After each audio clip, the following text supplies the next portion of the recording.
Welcome to Sound Politics. I'm Libby Denkmann. I'm Scott Greenstone. What are we doing here, Libby? It's a whole day early. I know. Up is down, down is up. We're doing a little bit of bonus content for you.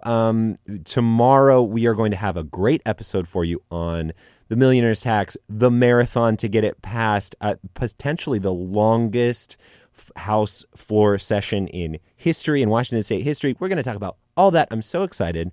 But first, there's something we really wanted to talk with you about last week's episode. A lot of feedback that we got. But, Libby, can you set us up with a last time on Sound Politics recap? I can absolutely do that. Last time on Sound Politics, you and I were talking to several members of the Iranian American community from the Seattle area, an activist, an elected legislator, an academic, and a nurse, all of whom had different opinions about the U.S. going to war with Iran. The sit-down long-form conversation that we had in that episode was with Hossein Khorram, who is a Donald Trump-supporting, MAGA hat-sporting, major GOP fundraiser here in Washington. Yeah.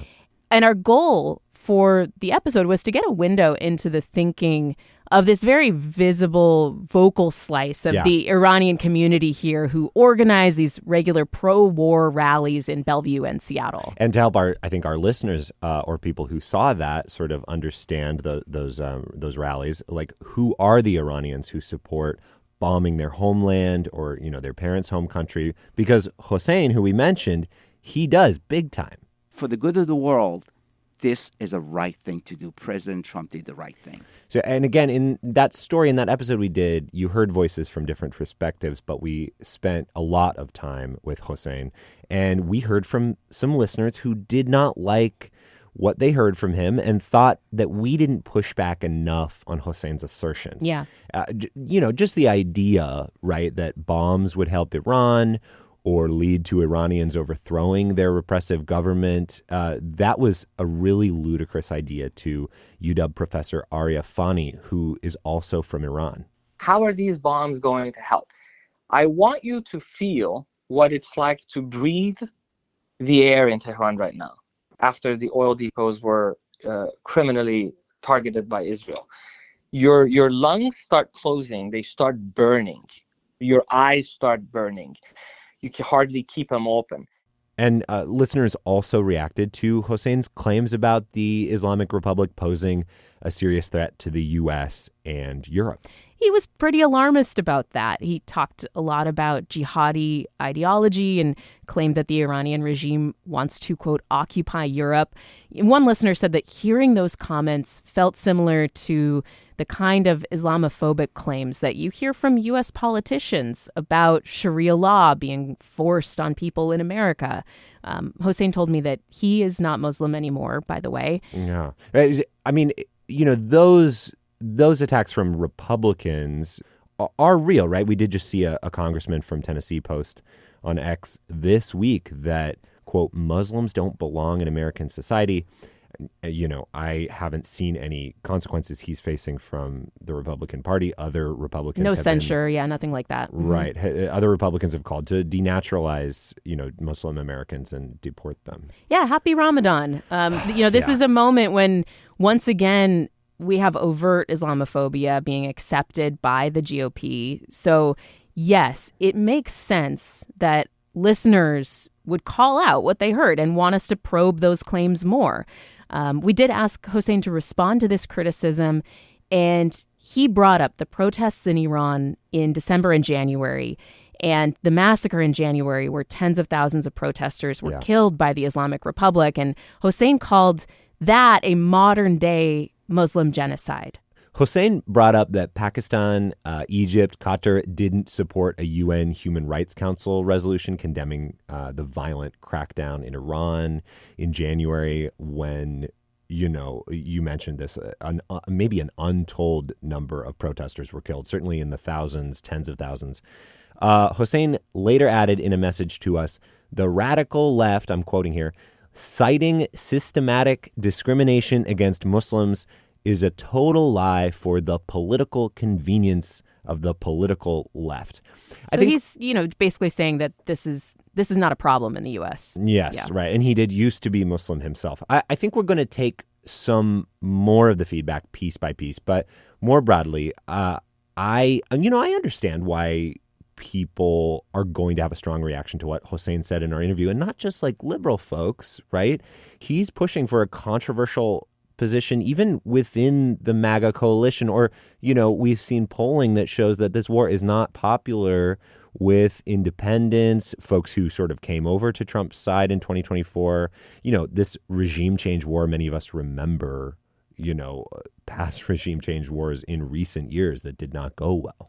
So part of doing the interview for us on Sound Politics was he is trying to make the case that somehow this war is necessary to combat this urgent threat to the United States. Like, even though there is not evidence that's been presented to the American public that this is the case. I do struggle with this balance, though, Scott, because when we have a guest with a political agenda and a partisan viewpoint like Hossein, how much is it possible to fact check in real time? How much should we be allowing that person to speak their mind and really allow our audience to hear them and have that be unfiltered? Because there can be utility in that, but there is also a risk of spreading propaganda. Yes. No, I get that fear. I mean, you and I, a lot of our listeners obviously remember watching the invasion of Iraq less than 25 years ago.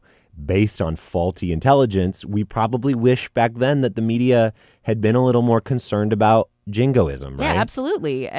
And when it comes to a topic like the U.S. bombing a country, the stakes are higher. The communities are especially vulnerable right now because there's a war, and you want assumptions to be challenged and to hear journalists holding people accountable to the facts. So I totally understand the frustrations. But also, I think having someone on the show is not an endorsement of their position. It's a chance to hear them out. We're a politics show. It's a chance to shed light on a different side of an issue and understand the standpoint of this very influential donor right in our backyard, who was a VIP, attendee at Trump's inauguration and also happens to be Iranian American. I think our listeners are smart enough, to decide for themselves. Yeah, I agree with that. And we do have one more thing that we want to talk about that slipped by us during our conversation with Hossein Karem, and I want to address it. Several listeners caught this. During the interview that aired on the radio, Hossein said that there is something different about Iran compared to its neighboring countries in the Middle East to make it more resilient and less prone to sectarian violence and civil war. Yeah, and I'll quote this because it did not show up in the feed. So if you listen to the podcast version, you didn't hear this, but it did air on the radio. Hossein said, quote, Iranians are much more civilized than their neighbors. And later he compared the civility and patience of people in post-war Japan to how he believes Iranians would react after war, and added, quote, I'm not sure I can say that about the Syrian people or Iraqi people. And Scott, I think you and I heard that and thought to ourselves, that sounds like patriotism speaking, right? Like that's what we heard in the moment. It's funny. I was sort of like, my eyebrows like kind of went up, but I often find myself fighting that reaction when I'm interviewing folks. And we talked about this as a difference between the host. You're a host. I'm a reporter. I'm usually trying to, even if someone says something that really makes my eyebrows go up, I'm trying to draw them out and understand their perspective more. Whereas a host is more trying to represent the audience. Yeah. And when you get that gut feeling of like, what? You got to lead into it. But, I think we failed to do that here. We did end up cutting some of those comments for the podcast version, but that's because it kind of felt off topic and the conversation ran long. But some listeners, when they heard this quote, Iranians are more civilized than their neighbors, they heard, hey, that sounds like anti-Arab racism. It's important to remember that Iran is majority Persian, not Arab, like Iraq and Syria are majority Arab, among other ethnic groups, obviously. I'm going to read part of one message that we got about this. There's a common trope perpetuated by bigots all across the world that Arabs are inherently violent and uncivilized. This has real consequences. I just hoped that you would push back on that. And Arya Fani at UW was also very direct about his reaction to the comments. This sounds a lot like the narrative of Manifest Destiny and white supremacy. that we are more civilized than the populations around us. No, I think it's absolutely shameful. It's cringeworthy to make that suggestion. Yeah, and Scott, this made me think of an analysis in the New York Times over the weekend by a writer who's based in Tel Aviv, who explained why there's a situation in Israel with this high murder rate that affects Arab Israelis. And it doesn't get enough attention from police or the Israeli government. And part of the reasoning she says is that polling shows that crime is often written off by many folks in Israel as being an Arab cultural problem. This is a thing where the clearance rates, the murder rates affecting Arab Israelis, they are not like they're not murders are nearly not solved as the often. same as they're a much lower clearance rate than what you see with Jewish Israelis. You know, the reason I bring it up is that it's just an example of what this commenter is talking about, where there are real world consequences of talking about groups of people in an ethnic or a racial essentialist kind of way. Interesting. So, you know, when it comes to our conversation with Hossein, we, of course, asked him to respond to these sorts of reactions to what he said. And here's what he said in a message to us. Quote, "I am telling the Western world, while we should respect all religions, including Islam, we never should allow Muslim extremists to take unchecked power, as what happened to the Iranians will happen to us. That is their plan." Again, I think that this issue is something that flew past us. We didn't interrogate it because we didn't have the frame of reference or lived experience. But that's why I'm really grateful to listeners who do catch things like this and challenge us to have these conversations and to get better. And I do think it's such a vulnerable time for the Middle East and Arabs, considering the war in Gaza. And so I'm really glad that we could take this time to acknowledge that and to talk about this. Yeah, we're touching on a long history between Persians and Arabs too, right? Plus modern feelings about the theocratic Islamic Republic regime.